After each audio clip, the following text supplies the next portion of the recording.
Okay, so I have a super random question for you. Do you have any pet peeves? Of course you do. We all do, I feel like. So a couple of mine. Smacking your lips when you're eating. I don't want to hear you eat. Slurping your soup. Not saying thank you when I literally just held the door for you and you walked right in. Or maybe picking your nose because you think no one is watching, but someone is always watching. Or I'm trying to have a conversation with you, but you're in your phone because obviously the phone is more interesting than me. That kind of stinks. But what is a pet peeve? According to the dictionary, it is something that annoys or bothers a person very much. What are your pet peeves? Now, because it is audition season, and actually it's not yet audition season because we haven't had our first NFL audition yet. So technically we are in prep class season or prep clinics or workshop season. So what I wanted to share with you is our top 10 personal pet peeves at prep class.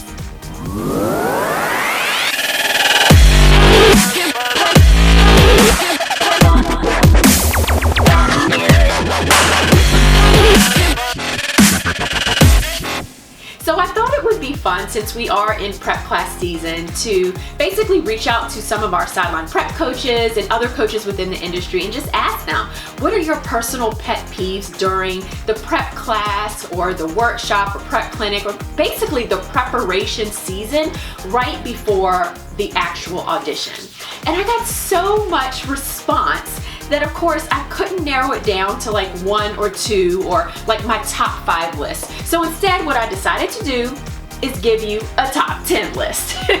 So I'm gonna break up the top 10 list over 2 videos, so be sure to catch our top 10 list in the next video next week. So let's start with number 10, being late.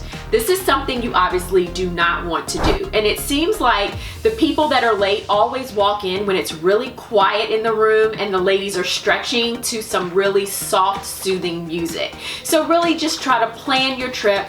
Make sure you leave in plenty of time so that you can arrive on time. You do not want to set that first impression as being someone that is late. Number 9, talking. Zip it, ladies, especially when the coach or director or choreographer is in the front talking or teaching a routine. There is an appropriate time and place to talk. And this leads me to number 8, not talking enough. And what I mean here is not using this as an opportunity to network.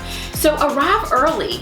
That way you can meet new people. You can maybe talk to some of the vets that are there. And then at the end of prep class, use that as an opportunity, if you can, to meet some vets, to meet new people, to go up to the coach and talk to them, get feedback from them. So a lot of ladies just do not talk enough and they don't network. You really want to use the prep classes as an opportunity to network and get to know people within the industry, especially current ladies and coaches and directors alike.